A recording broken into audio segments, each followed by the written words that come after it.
Hola, buenas tardes, noches. Bienvenidas y bienvenidos a la 15ª edición del Festival CEMOS 98, que como sabéis lleva por título Los Vulnerables este año.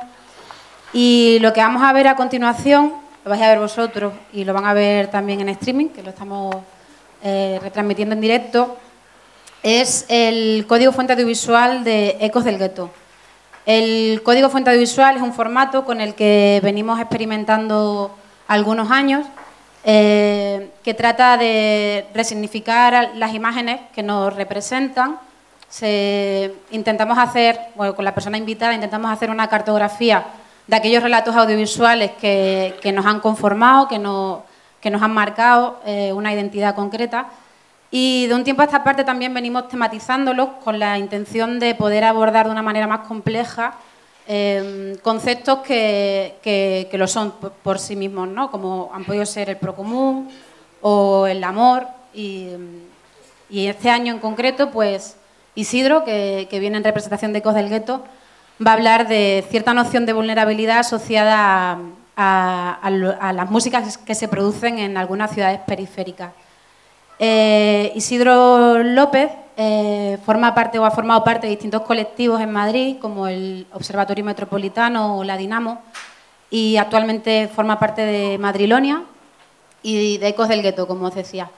Ecos del Gueto, pues, es un colectivo de bastante reciente formación que trata de eso, de investigar un poco en torno a las músicas que se producen en las periferias del sur global y de cómo esas expresiones culturales, en su opinión, en su hipótesis de partida, suponen una de las expresiones más ricas actualmente en la producción musical. Y también de cómo todo el tránsito económico se mueve por ahí, cómo fluye entre lo que consideramos primer mundo y otros mundos, ¿no? El Código Fuente Audiovisual forma parte o es un formato que nace en el contexto de embed.at, que es una comunidad que lleva tiempo trabajando también en investigar y en reflexionar sobre cuáles son las nuevas narraciones que se producen en la era digital o lo que en la web aparece como subtítulo audiovisual integrado. Hay aquí varios miembros que representan y que probablemente podrían contar mejor que yo qué es Embed, pero me ha tocado a mí presentarlo y nada, muy contenta. Así que yo creo que me callo ya. Os dejo con Isidro. No se me olvida lo importante. Ya. Esta noche hay un concierto para continuar con la programación. A las 10 hay un concierto de última hora, un off del festival, con Sacco y Banchetti, que no son otros dos personajes más que Roberto Herraros y Daniel Granados, miembros de Tarántula, Fundación Robo, Grande Marlaska. Esos son dos personas y muchas formaciones, no sé si lo habéis notado. Y darán un concierto a las 10 en Tramayol, que está en Pasaje Mayol número 22. Y es a las 10, habrá comida, bebida. Para quienes no sois de la ciudad y os apetece sumaros, bueno, no hay muchas opciones, os venís. Nos vemos a la salida y nos tomamos algo allí. Habrá, como digo, ambigú, comida, cerveza y buena música. Así que creo que ahora sí que no me olvido nada. Hasta luego.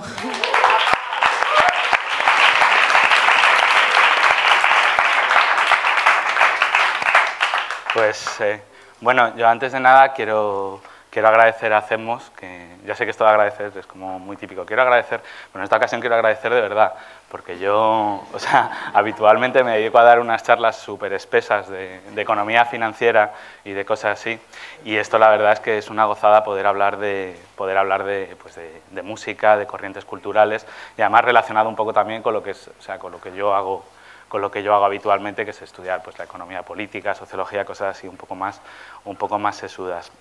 Os voy a contar un poco esto. El proyecto de Ecos del Gueto surge porque, en una revista de la que yo formaba parte, que se llamaba La Dinamo, uno de mis compañeros, la otra mitad de Ecos del Gueto, el crítico musical Víctor Lenore, empezaba como en las reuniones de contenido de la revista a uno y otro número a introducir géneros musicales que venían de fuera de Europa, de Estados Unidos. O sea, a veces voy a decir Europa y me estoy refiriendo en realidad a lo que sería el occidente capitalista, vamos. Europa, Estados Unidos, en fin, los países industrializados o capitalistas desarrollados.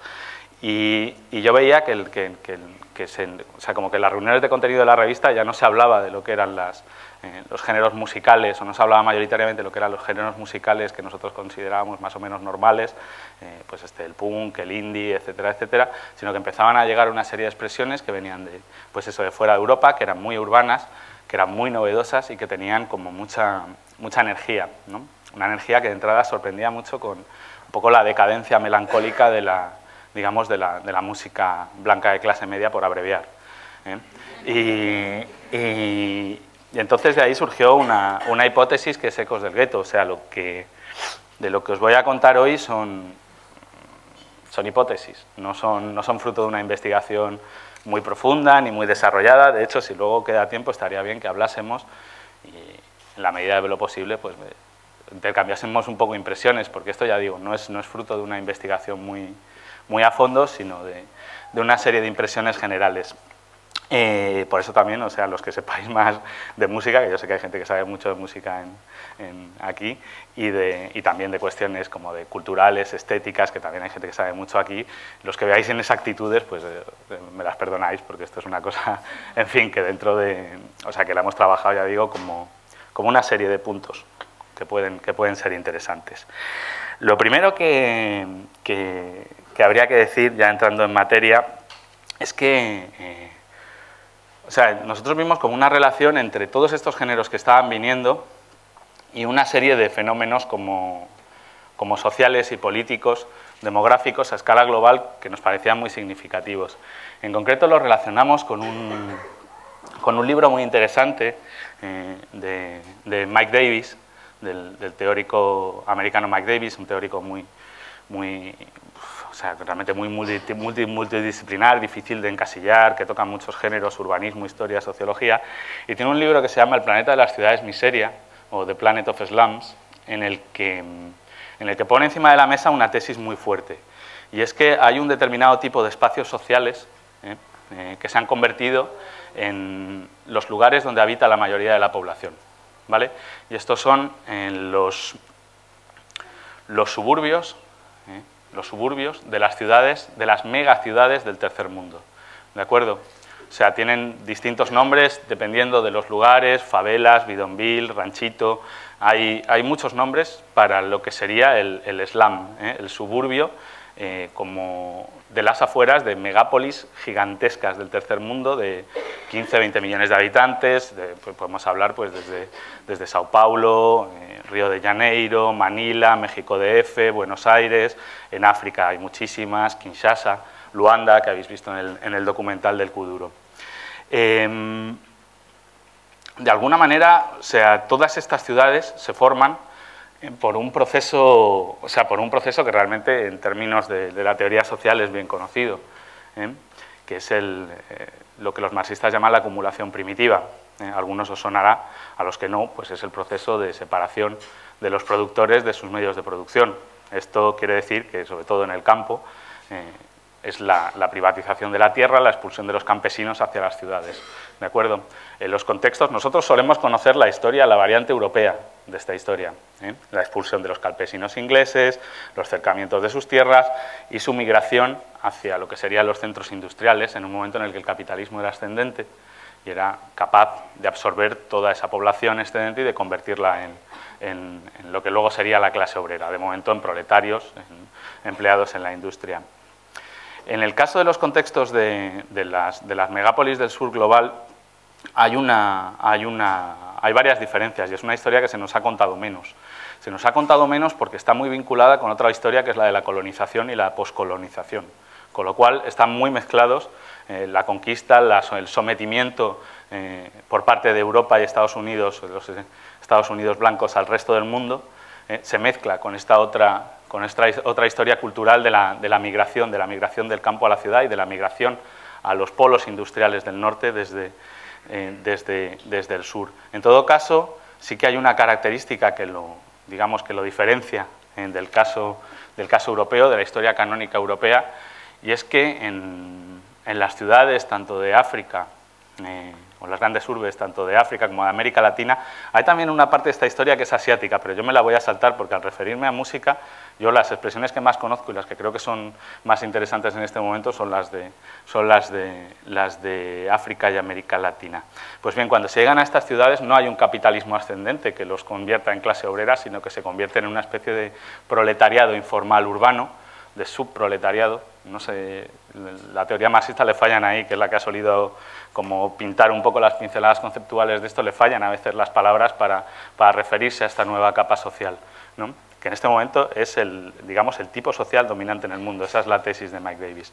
Entonces, por empezar con los vídeos, voy a poner un par de vídeos relacionados con esto. El primero es un vídeo que es una apertura para un documental que está basado en el libro de Mike Davis y que es como muy miserabilista, ¿vale? Así como de todo es terrorífico, y es verdad que buena parte de esta historia es muy terrorífica, ¿de acuerdo? Son situaciones como de este subproletariado informal, pues vive unas situaciones de explotación, de dominación muy, muy fuertes, unas economías de escasez de recursos muy, muy fuertes, pero aún así voy a poner otro vídeo de un cineasta que a mí me interesa muchísimo y que es quizá quien mejor ha documentado este proceso en el caso del África Occidental, que es Jan Roos, en el que cuenta la historia de la migración vista un poco desde el punto de vista del migrante y no desde una especie de gran plano demográfico donde lo que se ve es simplemente la miseria. Entonces vamos primero con el vídeo de Mike Davis.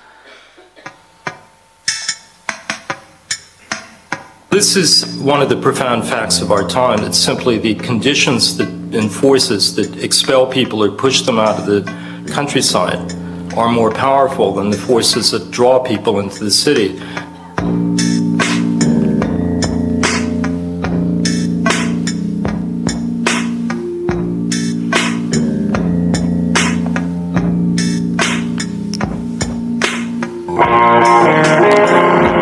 Cities in the third world have grown at velocities far exceeding that seen in the 19th century. China alone in the 1980s added more people to its cities than did all of Europe, including Russia, in the entire 19th century. At the end of the day, none of us really know what this brave new urban world is going to be like, whether it is sustainable.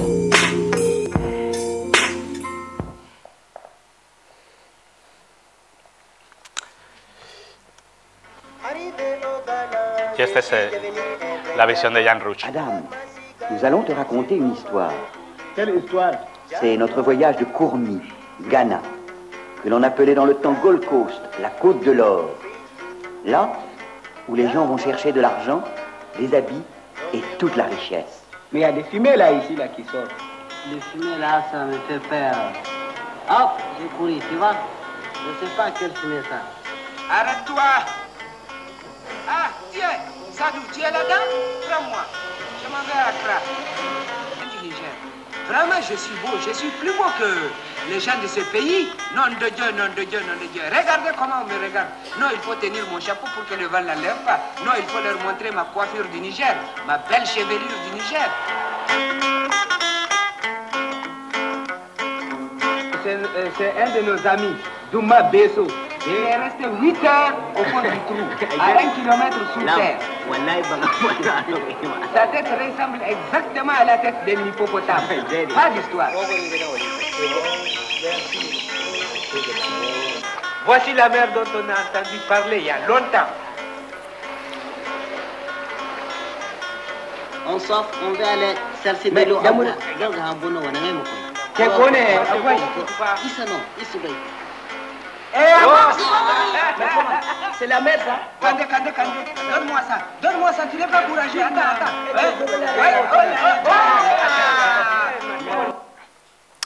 Pues bien, como veis, son como dos puntos de vista muy diferentes sobre el mismo proceso.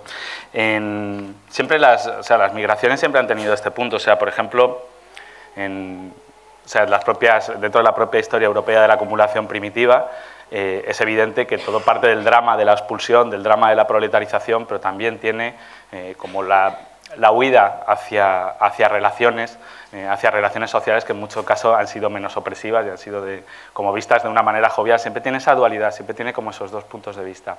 En todo caso, lo que sí es importante, por fijar un poco también el periodo histórico en el que estamos hablando, es que desde mediados de los 80 y hasta los años 90 este proceso se dispara. O sea, se dispara por una serie de cuestiones que tienen que ver con pues cuestiones políticas, fundamentalmente. A partir de los años 80 se instalan lo que se llaman las políticas de ajuste estructural del FMI, del Fondo Monetario Internacional, que lo que hacen es, digamos, que limitar muchísimo la acción del Estado en los países no europeos, no occidentales. Es un programa de deudocracia que funciona a base pues, realmente de la prioridad del pago a los acreedores, algo parecido a lo que estamos experimentando ahora, en Europa, desde luego desde puntos de vista o desde puntos de partida muy diferentes, pero un mismo régimen de explotación.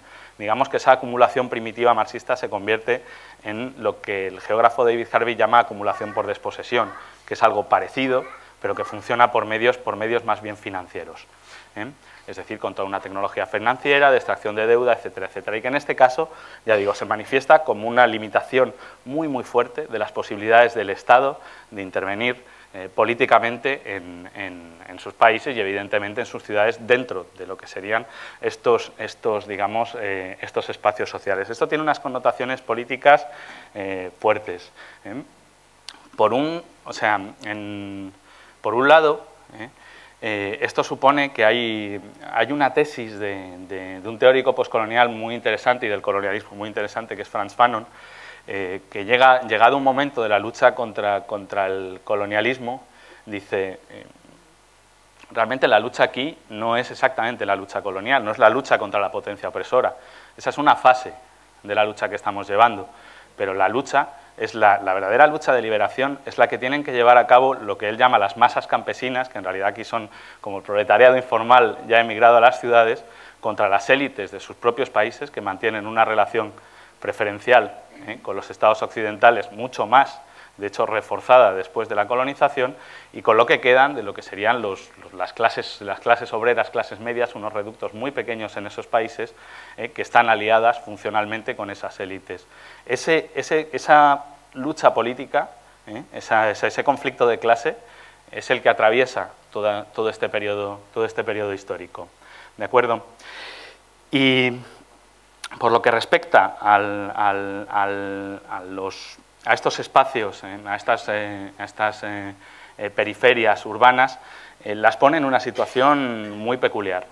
Las pone en una situación en la que están atrapadas, o sea, al retirarse plenamente el Estado, están atrapadas entre dos tipos de procesos. Procesos de autoorganización y, por otro lado, procesos de guerra entre pobres, es decir, de lucha entre los miembros de esa comunidad, en ocasiones con explosiones de violencia muy fuerte, pero también expresiones de autoorganización. ¿De acuerdo? Y luego, por ejemplo, en el caso de América Latina, que ahora vamos a ver un vídeo de América Latina, hay un despertar político también después de esas situaciones, de esas comunidades. De hecho, en los países donde ha habido cambios profundos durante estos años, donde se han desarrollado procesos constituyentes que han cambiado el orden político de estos países, los sujetos políticos centrales han sido las masas, si se quiere, de este proletariado informal. Vamos a ver un vídeo argentino de un barrio que se llama Fort Apache, en el que yo creo que explica muy bien cuál es la disyuntiva en la que se ven, en la disyuntiva política en la que se ven en estos barrios, ¿de acuerdo? Y además habla no solo eso, sino que habla de las diferencias sobre cómo se vivía en estos barrios durante la época de la dictadura, en concreto en Argentina, y cuáles fueron los efectos del neoliberalismo. Caracterizaba esta forma de vivir de la gente, ¿no? De la solidaridad, el contar con el vecino, el estar, digamos, haciendo las cosas en común. Todas las reivindicaciones eran comunitarias, digamos. Se comunica a la población que a partir de la fecha el país se encuentra bajo el control operacional de la Junta Militar. Se recomienda a todos los habitantes el estricto acatamiento a las disposiciones y directivas que emanen de autoridad militar, de seguridad o policial. Toda la época de la dictadura, hasta la llegada de Alfonsín, fue como un estado así de latencia, digamos, donde nadie participaba,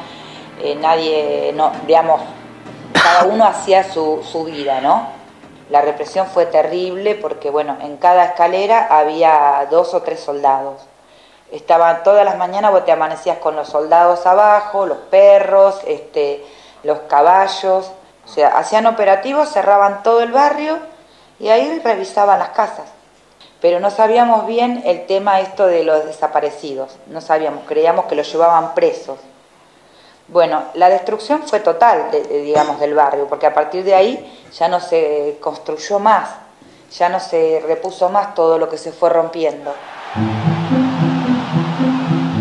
Y cuando vino la época de la democracia, nos volvimos a rearmar, digamos, los vecinos, volvimos a construir, a pintar los edificios, a tratar de armar las redes sociales, volver a reconstruir todo lo que era realmente desastroso cuando se fueron los militares. Y a partir del 84 empezó a haber cada vez más violencia, digamos, ¿no? Donde se empezó a vender droga, empezó a haber pibes que robaban. El Estado nunca estuvo presente en el barrio.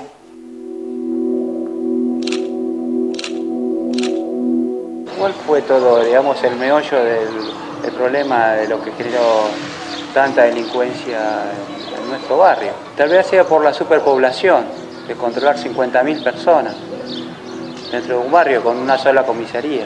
Al no tener calles transversales, como en un barrio convencional, uno se puede perder más rápido dentro del barrio. Yo recuerdo que, por ejemplo, en la época del neoliberalismo, como la época más jodida del barrio. Mirá lo que te digo, más jodida que la época de la dictadura. Era imposible poder sostener la economía en una familia, por lo que costaban los alimentos, la desocupación. Y eso generó en la gente malestar. ¿Qué se pudo llevar? Un poco para comer, si no hay nada.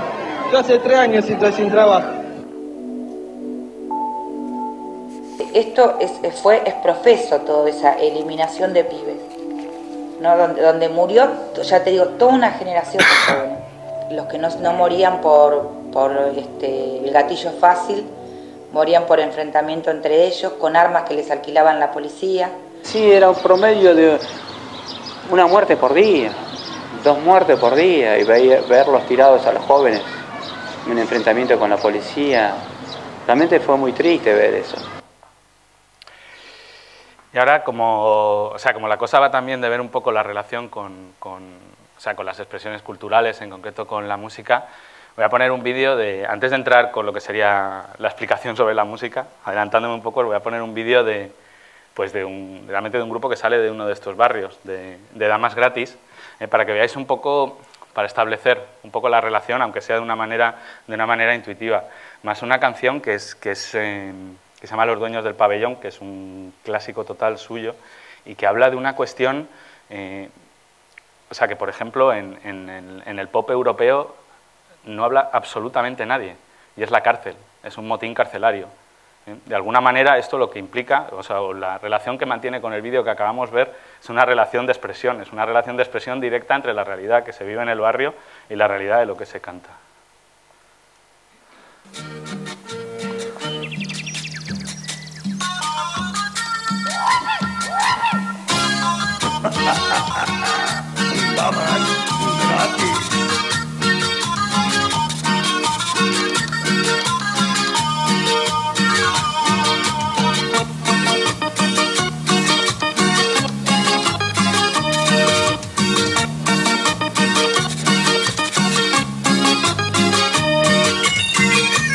Ahora nosotros tomamos el control, somos los dueños del pabellón. Estamos cansados de tanta represión y vamos a tocar de esta prisión. Ahora nosotros tomamos el control, somos los dueños del pabellón. Estamos cansados de tanta represión y vamos a tocar de esta prisión. Quiero que todos se motinen, levanten bien las manos.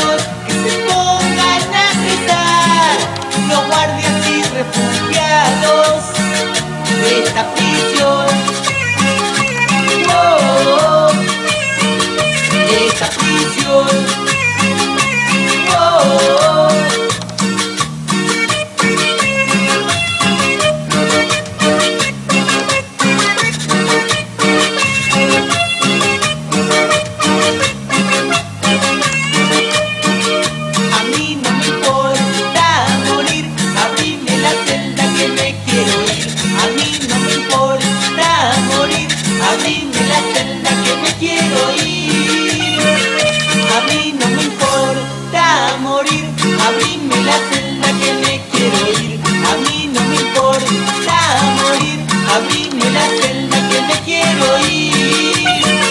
Señor carcelero, déjeme salir.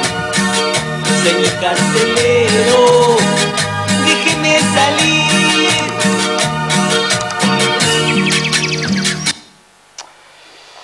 Bien, y otra cuestión como política así importante, como a tener en cuenta antes de entrar ya a lo que sería la parte más musical del asunto, es que hay una de las tesis fuertes de Mike Davis es que este tipo de barrios, lejos de ser simples espacios de opresión, donde se va a recibir simplemente opresión sin moverse y tal, de manera estática, como una cosa así pues como del miserabilismo del primer vídeo que veíamos, que van a ser como los escenarios políticos en el medio plazo, en el medio largo plazo, van a ser los escenarios geopolíticos y políticos decisivos en el futuro.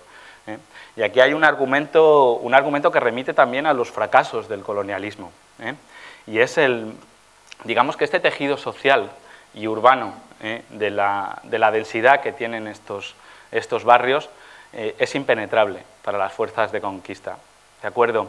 Esto es Mike Davis suele poner como de ejemplo gráfico la película Black Hawk Derribado. Yo no sé si la habéis visto, es una especie de videojuego total, pero sí que tiene, de alguna manera expresa cómo un ejército increíblemente caro, como es el ejército norteamericano, con un armamento súper sofisticado, el más sofisticado del mundo, encalla precisamente en la conquista de los suburbios de Mogadiscio, contra una guerrilla completamente informal.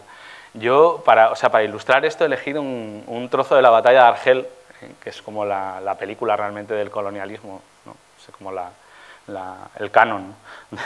Y ese es el momento en el que el oficial francés que llega a poner como orden allí explica cuáles son realmente las dificultades de intervenir políticamente la Kashfa, la ciudad antigua, y es la imposibilidad de distinguir al enemigo, la densidad de las redes sociales y lo complejo del espacio social.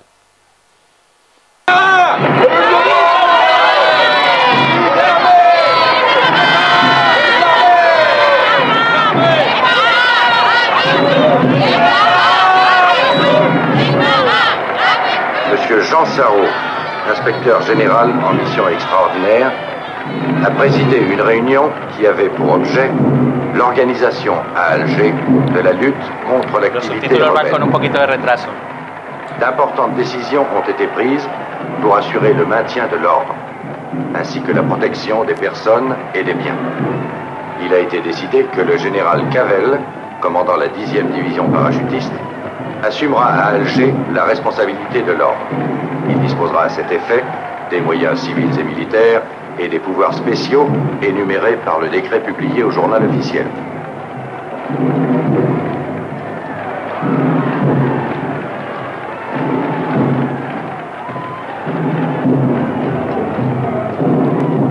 Mathieu Philippe, né le 5 août 1907 à Bordeaux. Grade lieutenant-colonel. Campagne, Italie et Normandie. Membre d'un mouvement de résistance anti-nazi. Expédition, Madagascar et Suez. Guerre, Indochine et Algérie.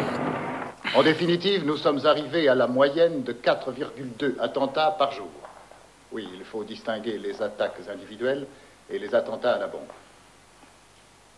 Comme toujours, les termes du problème sont primo, l'adversaire, secondo, les moyens de le détruire.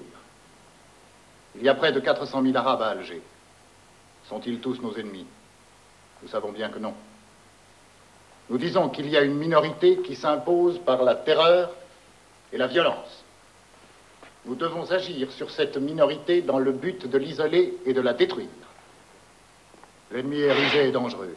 C'est un adversaire qui se déplace en surface et en profondeur, avec des méthodes révolutionnaires bien éprouvées et une tactique originale. Allez-y, Martin. C'est un ennemi anonyme, méconnaissable, mélangé à des centaines d'autres. Il est présent partout, dans les cafés, dans les ruelles de la Casbah ou dans les rues de la ville européenne, dans les magasins, sur les lieux de travail. Ça, Ce sont des prises de vue effectuées par la police. Les caméras étaient dissimulées aux issues de la Casbah. La police a pensé que ces films pouvaient être utiles. Et en effet, ils sont utiles, pour démontrer l'inutilité de certaines méthodes, ou du moins leur désavantage. J'ai choisi expressément les films qui ont été tournés dans les heures qui ont immédiatement précédé certains attentats terroristes récents. Et alors, parmi tous ces hommes, Pasando un poco lo que sería ya como la tesis un poco cultural de este, que manejamos en Ecos del Gueto, la cuestión sería que en estos espacios, se han generado formas de expresión cultural muy potentes, en concreto de expresión musical muy potentes, propias, y que en este momento son, en términos sobre todo de música popular, sin duda las expresiones más enérgicas, más fuertes, como culturalmente más pujantes que se pueden encontrar en el mundo realmente. Y hay otra cuestión, es separar esto, que es relativamente novedoso y relativamente diferente de lo que sería la gran tradición rural, de música rural, de los, en concreto de América Latina y de África, que aunque tiene referencias a la nueva música urbana, esta música es urbana y es de estos espacios y representa de alguna manera la subjetividad o la nueva subjetividad de los habitantes de estos espacios sociales. Os voy a poner ahora un par de vídeos que son, no son de este periodo histórico, no son de los géneros en los que nos estamos fijando, el reggaetón, la cumbia electrónica, kuduro en África, la champeta, en fin, hay un sinfín de géneros y además no paran de surgir como nuevas variaciones, sino que voy a irme un poquito atrás, a ver lo que serían si queréis, las primeras expresiones de estas nuevas músicas urbanas, porque a veces, yendo un poco a las formas más, si se quiere, más primeras, se ven las cosas quizá con más perspectiva.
Esto es de un fragmento también de la película de Jean Rouch, y es una fiesta. A Jean Rouch le gustaba mucho filmar lo que eran como las formas de sociabilidad de lo que eran los migrantes del interior del continente hacia las grandes ciudades como de la costa africana, ¿de acuerdo? Y esto es una fiesta como de inmigrantes de Níger, de la antigua Alto Volta, en Abidjan. Y ahora otro ejemplo, en este caso culturalmente un poco más cercano, que es un fragmento de la primera película de Fania. Fania es uno de los primeros sellos de salsa de Nueva York, en el que está filmado una actuación en directo de salsa en Spanish Harlem, en el barrio, y en el barrio de Nueva York. Y le tiene la gracia de ver un poco también esas primeras utilizaciones del espacio público, esa redefinición de los espacios urbanos del norte por parte de los migrantes del sur. Aquí siempre hay eso conviene ver como todos estos flujos como de alguna manera encadenados, ¿no? O sea, las migraciones a las ciudades africanas como parte del mismo fenómeno que es las migraciones del norte al sur y la instalación en determinados puntos de las grandes metrópolis del norte. Eso, aparte de ser como socialmente significativo, es política y culturalmente muy significativo. Y esas vías, esos canales de comunicación van a estar permanentemente abiertos también en gran medida gracias a este tipo de expresiones culturales.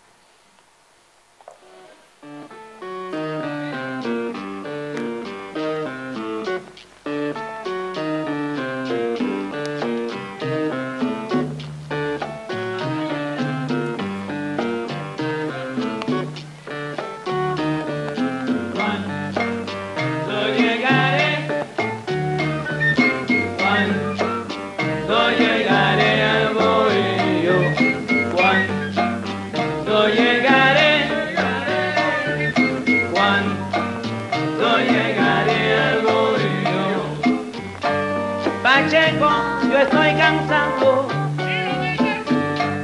ya no puedo caminar. Oye Pacheco, yo estoy cansado, caballero, ya no puedo caminar. Me duele la cinturita, esto a mí me va a matar. Cuando llegaré, cuando llegaré al bohío, cuando llegaré,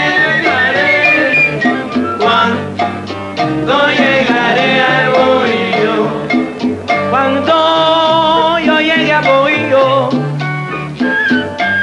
mi guajira ya me espera. Cuando yo llegue al bohío, caballero, ay, mi guajira ya me espera. Es una trigueña, mami, ay, no es una morena. Cuando llegaré, cuando llegaré a Bohío, cuando llegaré, cuando llegaré a Bohío. Conversa, Pacheco.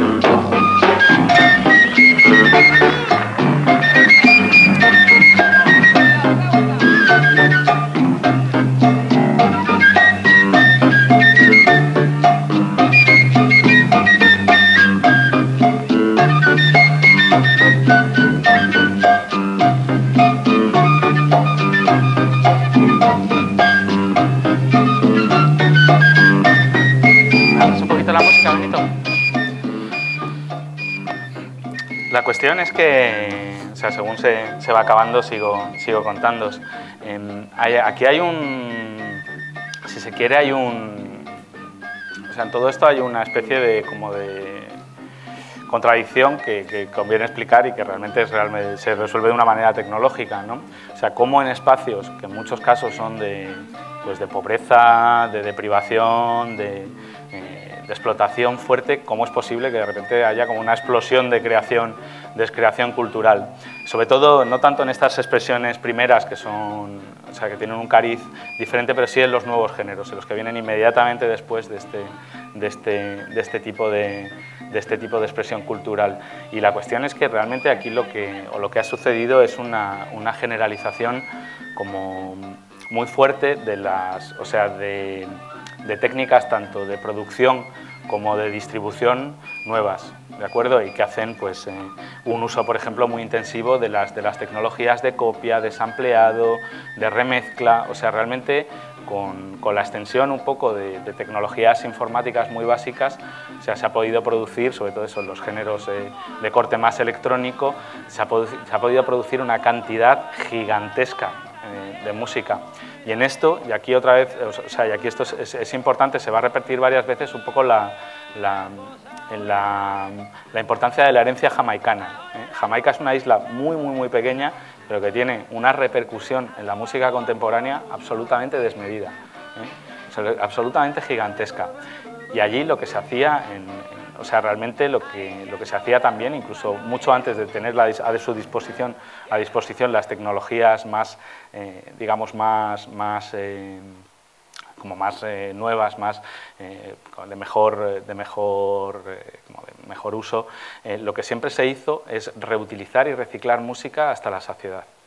Se podía grabar una base de un tema y esa base era utilizada por distintos cantantes en distintas versiones, utilizando las remezclas del dub. Las técnicas del dub son súper importantes también para todas estas músicas y, por ejemplo, para toda la música electrónica contemporánea, en la medida en que permiten simplemente pues, con un bajo director muy fuerte ir pegando, hacer un collage de distintas músicas. Eso permite una serie de reutilizaciones bestial. En este caso lo que voy a poner es un trozo de un documental que no es un documental musical, es un documental sobre cultura libre, y que precisamente se fija en uno de estos géneros como uno de los ejemplos más acabados como de nuevas formas de producción y de difusión. En este caso es un género brasileño del Amazonas que se llama tecnobrega, y que, en este documental lo interesante es ver cómo producen los productores este tipo de música, cómo la distribuyen gratuita o casi gratuitamente, y donde el contexto importante es la fiesta callejera donde se escucha esa música colectivamente. Pastor Benedito, este homem muito usado na mão do Senhor nosso Deus, está orando por você e sua família. Vamos lá? Eu sou produtor musical, faço os remixes de Tecnobrega lá no meu estúdio aqui em cima.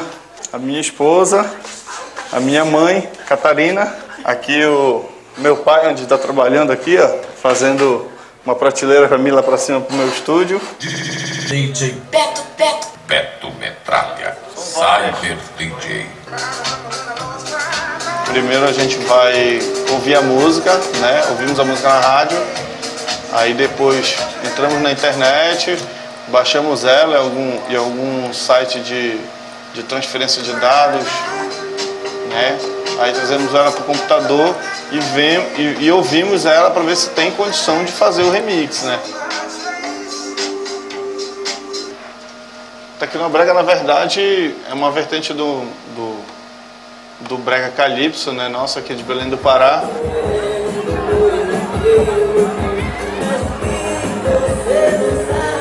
O Tecnobrega nada mais é do que a retirada dos instrumentos acústicos. É totalmente eletrônico. Por exemplo, eu sou um produtor musical, mas eu não sou músico.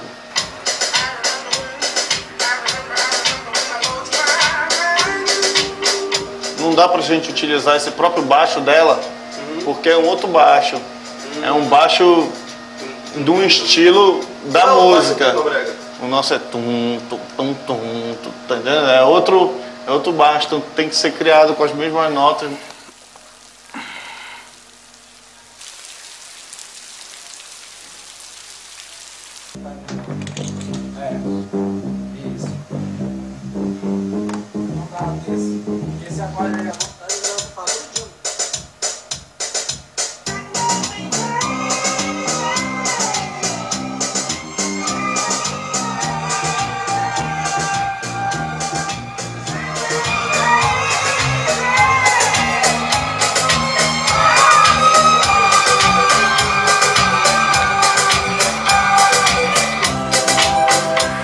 Like a music producer that has like a recording studio, probably a very small one but with good equipment. So they invite the artists to these studios and they make the CDs. And what they do is that they deliver it to the street vendors so that the street vendors can replicate that. So the only people making a profit out of the CD sales are the street vendors. The musicians don't expect any money whatsoever from releasing the CDs. Otra cuestión importante que lleva un poco a la cuestión de los modelos de producción son estas no son, independientemente de que esta música, como todas las músicas, se pueda escuchar en privado, no son los modelos de escucha, de distribución, son esencialmente públicos. Es la fiesta callejera, es la fiesta comunitaria y, en concreto, el canon o sea, el canon así moderno, más cercano que tenemos, podemos volver hacia atrás, otra vez volveríamos a, pues como al ritual, a una serie de cuestiones antropológicas como más cargadas, pero el ejemplo cercano al que más podemos retrotraernos es la cultura del sound system jamaicano. El sound system es como toda una institución en Jamaica para poner música. Normalmente se construye, o parte de la cultura del sound system consiste en la construcción física del equipo de sonido para dar la sonoridad que se requiere y que se pone en la calle y que se escucha en la calle, y que además requiere también un determinado tipo de producción musical muy abundante, pero también en exclusividad. Funciona un poco como una radio, pero una radio de escucha colectiva, donde hay una interacción, donde hay una recomposición comunitaria. Esto es de una importancia central. Es una importancia central, y es una importancia tan central que de alguna manera recompone lo que sería el significado político de la música tal y como lo conocemos. Aquí hay el sound system como fórmula va emigrando, ¿de acuerdo?, a distintos contextos. Por ejemplo, emigra a Inglaterra con la comunidad jamaicana. En Londres desarrolla una sonoridad muy propia y se fusiona con la llegada de las nuevas músicas electrónicas, que muchas de ellas vienen de Estados Unidos, pasan por Ibiza, y en Inglaterra eclosionan en toda la cultura rave. ¿De acuerdo? La cultura rave y este tipo de músicas tienen semejanzas muy fuertes, como del tipo de, si se quiere, de proyección pública que tiene. Y ahí se veía muy bien exactamente cuáles eran tanto las potencialidades como los límites políticos de este tipo de música. Estamos muy acostumbrados a pensar que el significado político de la música tiene que ver con lo que el músico o con lo que la música dice. ¿De acuerdo? O sea, tenemos toda la tradición, pues desde el cantautor comprometido del folk, pero también el punk. Era una música que decía cosas, ¿de acuerdo? Decía fuck the government o lo que sea, ¿de acuerdo?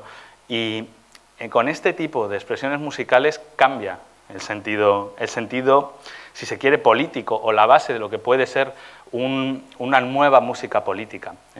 Y está en lo que la música hace, en lo que la música es capaz de componer, en el tipo de comunidad que es capaz de crear en un momento dado. ¿De acuerdo? Eso tiene sus potencialidades y tiene sus límites, sin duda, pero es un significado de la música muchísimo más performativo, en el sentido político. Os voy a poner un trocito de un documental os voy a poner como dos ejemplos de este tipo de difusión. Uno es un trocito de un documental magnífico que se llama Musically Mad. Si lo podéis encontrar, vedlo, que es fenomenal, sobre la cultura de los sound system en Inglaterra. Y otro es un sonidero. Los sonideros son como los sound systems de cumbia, que ponen cumbia electrónica en México y en Colombia. Este es en Tepito, en un barrio de la Ciudad de México. Cuando veáis el vídeo de la cumbia, fijaros en la importancia que tiene los saludos que manda el DJ. Es una pieza central del sonidero y que tiene mucho que ver con esto a lo que me estoy refiriendo, con el reconocimiento, la red comunitaria, la generación de comunidad. We are the only radio stations for reggae music because we have to import the music, we take it to the people, play the music, then the people can hear what we are playing, then they find themselves to the record stores, and that's how they get around to getting the records that are coming out. So we act as the radio stations.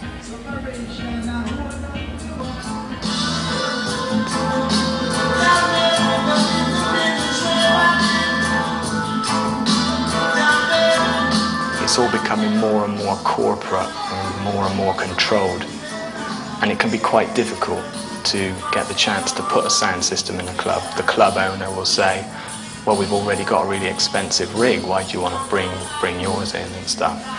So, you know, the sound system is a continual fight and struggle, but everybody, you know, needs to continue and play where you can play.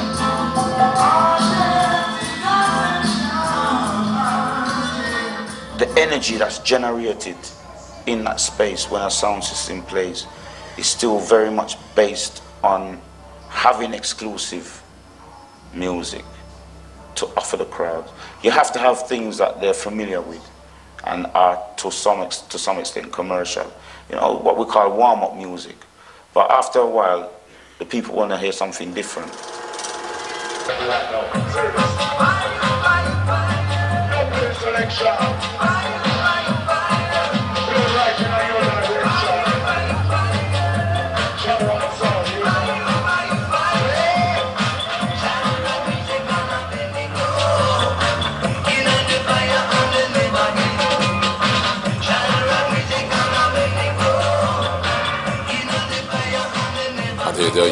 The only time you would hear them dub plays is on the sound system, and if you come out if you have the right links, and then that's how you started to get dubs from Jamaica and things like that, and people who was going backward and forward, and you had people who come backward and forward to Jamaica, and they give you a master tapes, and that's how things started to come around, and then so the dub plate them time was very important, or whatever, guys, just to let people know what was going on and maybe coming out on the street in a year, 2 years time.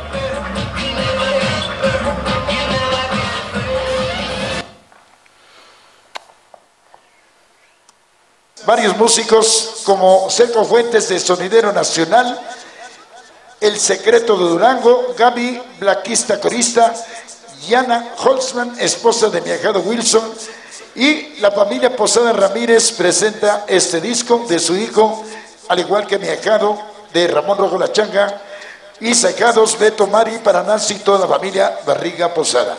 Vamos a checar este dato, una primicia. Dentro de que es la juventud en Estados Unidos, está haciendo ya algo de talento. Un talento que esperamos que lo acepte el público. El tema nos dice así: Cumbia Rebelde.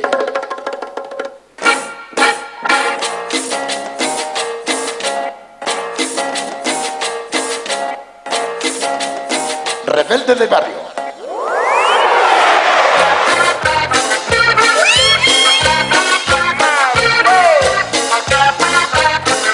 La cumbia rebelde del barrio.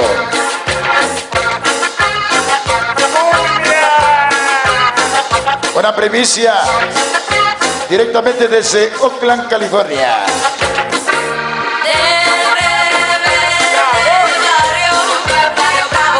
Saludos para el señor Fernando García Velázquez, mi compadre. Para todo el movimiento sonidero, Ángel El Bala, Discos Poncho de Tepito, el Williams. Saludos a Tepito, Culhuacán, Colonia Doctores, Peguero de los Baños, Colombia Chiquita, Panamá, Puerto Rico, Venezuela, Chile, Argentina, Los Ángeles, Nueva York, New Jersey, Washington DC. Saludos a San Francisco, California, Dermafilia, tatuajes y perforaciones. Desde nacimiento, donde quiera que me paro, con respeto, Mexican alto, la rima sin temas que he compuesto al respecto de lo que yo vivo, no miento, lo que hago creo yo fresco, lo más fresco, natural, enciérrate, si no lo quieres, aléjate porque tú mismo te lo pierdes, ¿de qué?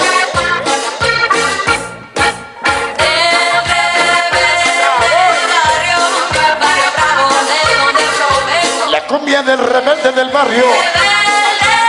Saludos a Tony Selecta de Matt Thyssen, Monterrey, disquera. Para mi ahijado Wilson, de reporte ilegal del Distrito Federal, radicado en Oakland. Para Jaime, MC Espía 104, del Distrito Federal, reporte ilegal. Reportando rap al hemisferio, muchos ven esto como un misterio, porque las calles... Para Cerco Fuentes de Sonidero Nacional y a Secreto de Durango, Gaby, Blaquista, Corista, Yana Hosman, esposa de mi ahijado Wilson. Otra cuestión que es más o menos, que es muy interesante, es ver cómo, o sea, la relación que tienen este tipo de músicas un poco con la diáspora africana. Se pueden ir trazando como todos los trayectos, además es algo que yo creo que tiene un significado como social y político muy importante, ¿no? Porque va tejiendo como vínculos desde los distintos contextos donde se va situando la diáspora afrodescendiente, se van generando vínculos, esquemas de comprensión, como de comprensión política, de comprensión identitaria, que son muy importantes, ¿no? En todo caso, se puede ver cómo va viajando desde África, América Latina, América del Norte, hasta Europa, hasta los contextos como metropolitanos multiculturales, posmodernos. Se puede ver cómo va viajando. La música realmente es el propio trayecto de la diáspora, de la migración africana. De hecho, otro de los vídeos que quería poneros es precisamente una de las músicas que tiene más carga africana dentro de América Latina, que es la champeta. Suenan los tambores y llegaron los exclusivos del Zaire, Camerún, Nigeria, Johannesburgo, Colombia. ¡Aquí! ¡Suena el rey! ¡Atención, Colombia! ¡Aquí!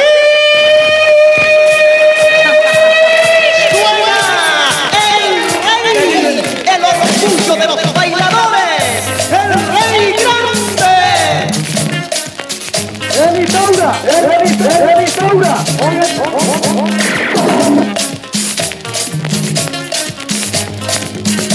¿Me lo bajas un poquito, porfa? Como veis, también es otra variante del sound system, con las cajas enormes de graves y tal, la fiesta pública. Y esto lo que tiene es que, además, si habéis visto antes el documental de Palenque de San Basilio, realmente es un poco la misma cuestión, ¿no? En todo caso, es como ver como algo realmente que es un pedazo de África puesto en América Latina, y como eso no solo se queda ahí, sino que va a viajar, ¿de acuerdo? Hay una cuestión, ya por ir cerrando, hay una cuestión que es bastante, que es realmente como importante también desde el punto de vista político, y es que, esta música está sometida al mismo tipo de depredación, si queréis, o sus productores están sometidos al mismo tipo de explotación y de desposesión que el resto de las expresiones del gueto, ¿de acuerdo? De las expresiones, si se quiere, de la vida del gueto. He cogido como dos vídeos, esto lo suele poner mucho Víctor, la otra mitad de Ecos del Gueto, porque esto es un tema que le indigna bastante. Y en realidad es como bastante sangrante, ¿no? Porque pues son como dos plagios bestiales, uno de Madonna y otro de Shakira, de dos autores como... uno brasileño y otro un reggaetonero colombiano, pero que realmente lo que vuelven a poner un poco encima de la mesa es el tipo de modelo de remuneración que tiene la creación de riqueza cultural, desde luego allí, aunque también aquí, en el caso de las expresiones, pues como de los guetos o de las periferias urbanas, aquí es realmente quién produce la riqueza, quién la convierte en renta. Y realmente, el darse cuenta de que estos modelos están muy sometidos a una lógica pues realmente del que el ganador se lo lleva todo, ¿no?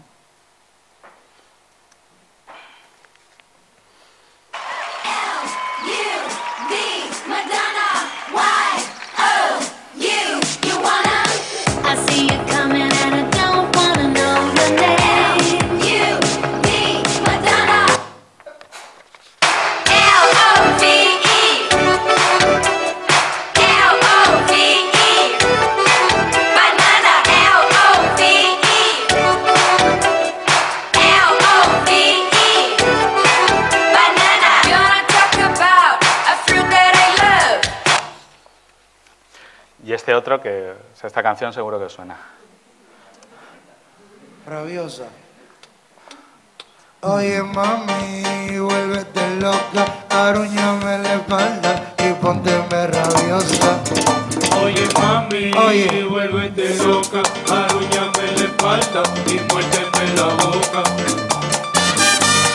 El patrón papá, abusando con todo, quitándote todo. En fin, la cuestión es poner encima de la mesa que estos, o darse cuenta de que sitios que son capaces de generar un caudal creativo tan fuerte, realmente están siendo explotados por cuatro estrellas del norte, que son las que son capaces de convertir esto en pasta constante, contante y sonante, o por ejemplo en el caso de contextos pues como los del hip hop o de las miles de variantes de la música anglo-jamaicana en Londres, sobre una producción común llega uno, encuentra la fórmula comercial y ese es el que se va a llevar todo el botín, que realmente lo que está haciendo es como capitalizar la producción de todos los demás. Precisamente hay otra cuestión, y es la que es interesante, ahora que mencionaba como la tradición anglo-jamaicana de Londres, y es que si estos en nuestra opinión o desde nuestro punto de vista, esto es como, claro, es muy discutible, pero desde nuestro punto de vista, como de aficionados a la música de muchos años, y en el caso, por ejemplo, de Víctor, como de profesional, estas son las expresiones, sin duda, como las más vivas, las más dinámicas musicalmente que encontramos ahora mismo en todo el mundo. Y solo hay una excepción, y es lo que se produce precisamente en lo que serían los espacios análogos en las metrópolis multiculturales del primer mundo. Diríamos pues en la banlieue en Francia o en las inner cities londinenses, donde hay esa especie de mezcla multicultural que es igual de productiva y que mantiene en muchos casos esas relaciones, esos vínculos que se han ido tejiendo a través del desplazamiento con los contextos originales de producción, ¿de acuerdo? Y esto contrasta de manera muy aguda con lo que sería la decadencia del ciclo cultural de la clase media fordista, o sea, la clase media que se compone como con altos niveles de vida después de la posguerra, tanto en Estados Unidos como en Europa, y que en nuestra opinión produce todo un ciclo cultural de cultura juvenil que es ascendente y que ahora ya está en su curva descendente, ¿de acuerdo? Que serían el rock and roll, la contracultura, el punk. Las raves serían un fenómeno intermedio, como de transición entre un modelo y otro, y ahora ya se va como en lenta decadencia, y precisamente porque este ciclo en concreto respondía a unas características materiales como de seguridad, de impulso, de crecimiento de las clases medias, como de horizonte, si se quiere, como de progreso, que ahora se ha convertido en una involución. Eso es realmente lo que estamos viviendo hoy en la gran crisis europea, es eso, o en parte es eso, como las clases medias han perdido cualquier horizonte y ven cómo van proletarizándose y demás. Pues ese es un motivo por el que muy posiblemente no vamos a ver una explosión cultural del mismo tipo de las que vimos desde el rock and roll a esta parte en términos de cultura juvenil. Y además porque están, como parte de lo que sería el proceso del postfordismo, están muy fragmentadas las identidades, ¿de acuerdo? Entonces hay miles de microgéneros que además se mezclan o se cruzan con ese proceso sociológicamente descendente. Entonces podemos pensar que la clase media blanca no nos va a dar demasiadas alegrías culturales en términos musicales en los próximos años. Esto, por supuesto, me puedo equivocar y mañana puede aparecer un arrase, pero desde luego si los puntos de este análisis están bien fijados, es muy posible que no lo veamos. Lo que sí vemos es precisamente esos reductos, esas periferias multiculturales apareciendo en las ciudades del primer mundo con expresiones culturales muy fuertes que arrastran de lleno a la clase media hacia esas formas musicales. En el caso de Londres, por ejemplo, es arrasador, o sea, todo lo que es la herencia anglo-jamaicana mezclada con la música electrónica, con la cultura rave, se ha vuelto hegemónica. Y atrae, o sea, prácticamente a todos los blancos de clase media a producir, a hacer, porque son los sectores más dinámicos. Y en el caso francés, que vamos a ver un vídeo francés, es todavía, yo creo que siendo quizás menos innovadora la música, es un hip hop más tradicional, pero tiene una importancia política vital. O sea, la única voz que han tenido las banlieues, conocéis más o menos lo que son las crisis de las banlieues, los coches quemados, los levantamientos, los motines cada cierto tiempo en los barrios periféricos multiculturales franceses. La única voz que han tenido hacia el resto de la sociedad francesa ha sido el hip hop. O sea, ha sido su única forma de expresión política, ¿de acuerdo? Y han logrado, dentro de la negatividad de la representación que tienen estos espacios en el mainstream francés, han logrado compensarlo, dirigiéndose sobre todo a los hijos de lo que serían las clases medias francesas. Vamos a ver un vídeo de hip hop francés.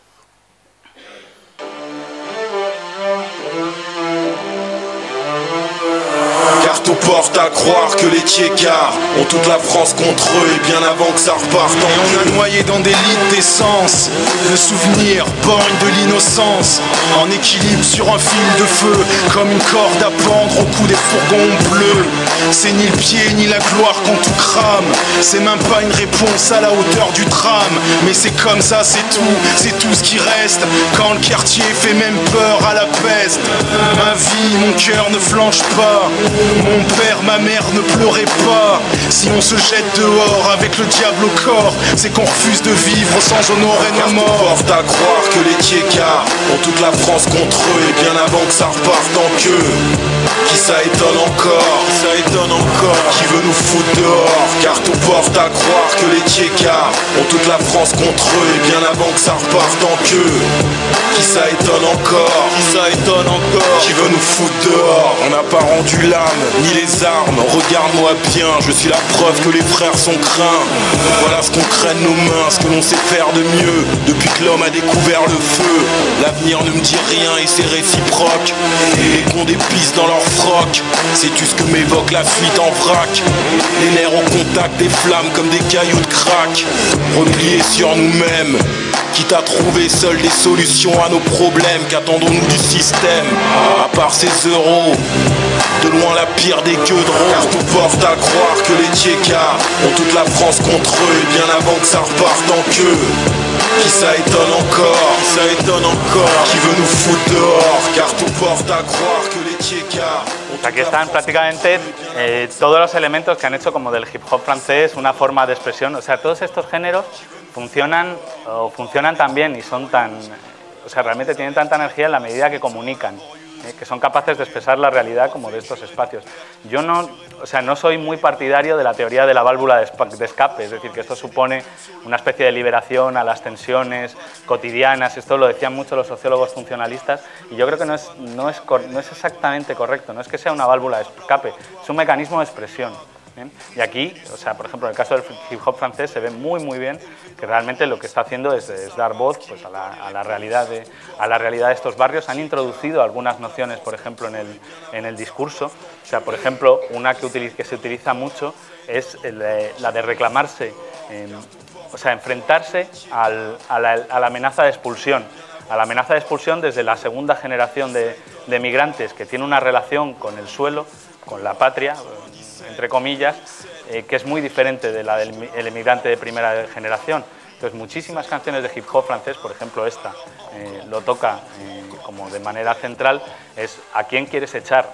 ¿Y de qué? Yo soy tan francés como tú, este sitio es mío, tú no me puedes echar. En ese momento, digamos que se resignifica el conflicto, ¿de acuerdo? No es digamos que el inmigrante de primera generación tiene mucho más el síndrome de yo vengo de fuera y un poco voy a aguantar lo que me digan.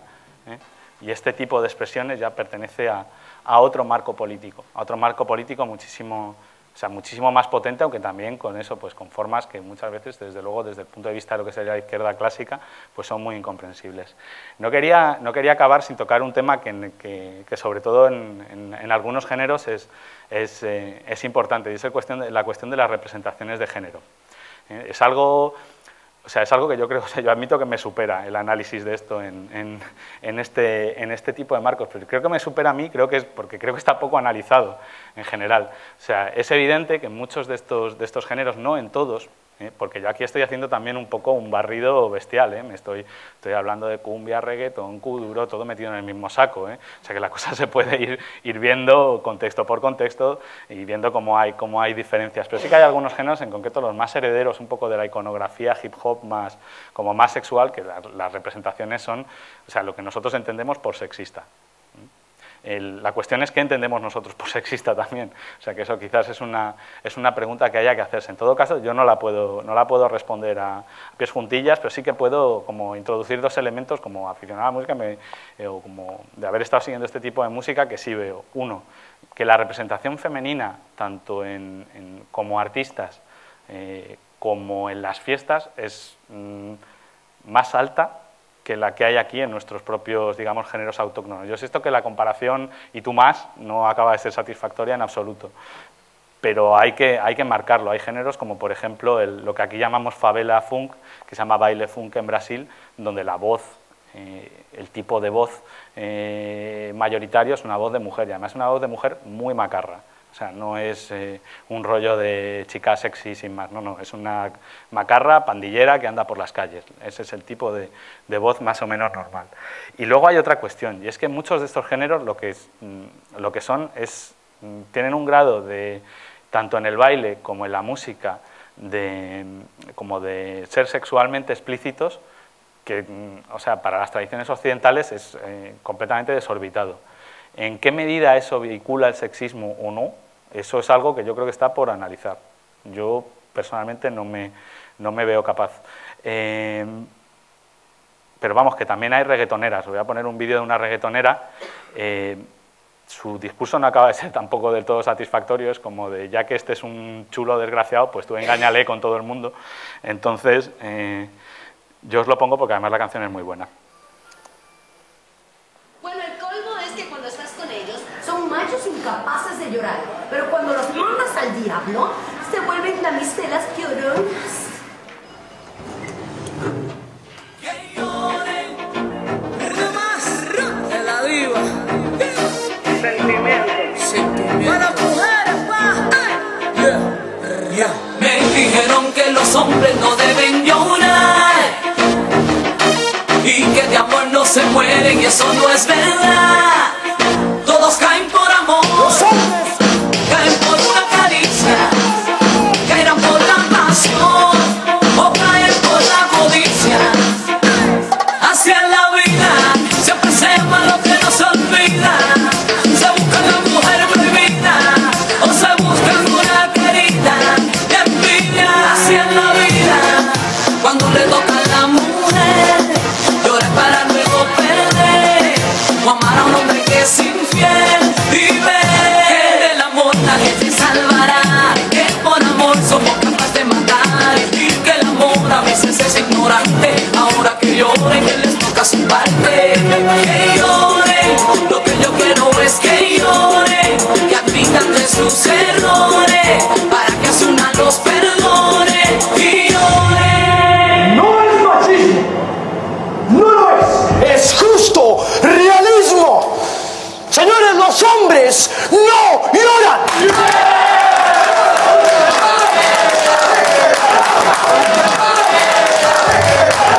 Me dijeron que los hombres no deben llorar y que de amor no se mueren, y eso no es verdad. Todos caen por amor, caen por una caricia, caerán por la pasión o caen por la codicia, porque es la ley del amor, el valor a tu mujer, y si tú no lo haces. Y nada, ya pues, ya para terminar, pues os voy a poner otro vídeo de reggaetón, porque, o sea, esta vez porque me gusta a mí, vamos, no puedo meterlo la argumentación así y tal. Hombre, sí que tiene una cosa este tema, a mí es un tema que posiblemente mi tema preferido de reggaetón, sin lugar a dudas, y lo que sí tiene es algo en lo que yo creo que es, lo que tiene es una energía brutal. De alguna manera, eso que se ha perdido como en las culturas juveniles, en la música juvenil de Europa y de Estados Unidos, la fuerza, la determinación, como un poco la sensación de voy a por todas y me voy a comer el mundo. Hace clac, clac, cuando sale sin cosas así cali, se pone contra y se pone elegante. Clac, clac, hace guau, guau, con tremendo tumbao, guau. Y me se te quita el alma al instante, eso es un placer, tener de mi cabeza a mi sante. Guau, guau, con tremendo tumbao, guau, con tremendo tumbao. Como ella es veneno que si te toca te envicia, es una gatita fina y sin malicia. Ella está curada de parte de malas noticias, deja la pila, la cosa la que no es ficticia. La máquina sale y ya se revela porque quiere que se pare, que no quiere conocer.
no sé, tenemos algo de tiempo para debate, para hablar un poco. ¿Tenéis? ¿Eh? No tengo más, tendría que tirar de YouTube. Como... No sé, que... 10 minutos, sí. Unos 10 minutos, si alguien tiene algún comentario o así, si nos podemos permitir.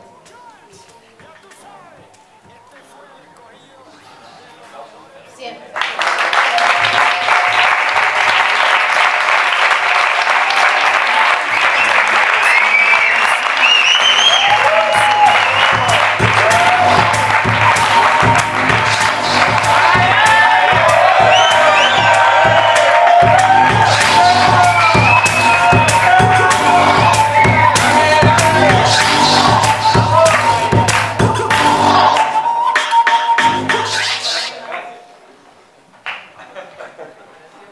Bueno, solo quería decir que a mí me ha gustado mucho todo, sobre todo el enfoque que le has dado y tal. Lo único que querría añadir es que cuando estabas comentando la parte de los banlieues en Francia y el papel del hip hop y el rap, hay otro género que también ha tenido bastante repercusión ahí, que es el Rai. Ajá, sí, sí. Y el R&B y sí. todo esto, que las Sí, canciones, sí. ¿no?, que han salido después de Son 3 y todo esto. Que también tiene como una relación bastante interesante en términos de, bueno, cómo funciona la distribución, pues con París como centro, con Argelia sobre todo, y bueno, toda la historia así de migraciones con Orán, la comunidad allá también y todo eso. O sea que, Sí, sí. un apunte más para añadir a las coordenadas que has puesto, que me parecen súper guapas. Genial, genial. Gracias.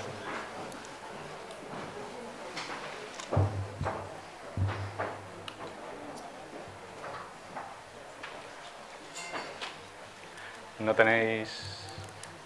Bueno, si no tenéis lo dejamos, ¿eh? No hay por qué estar aquí como hasta que no salgan 3 preguntas no me voy. No. Pues lo dejamos, yo qué sé. Muchas gracias.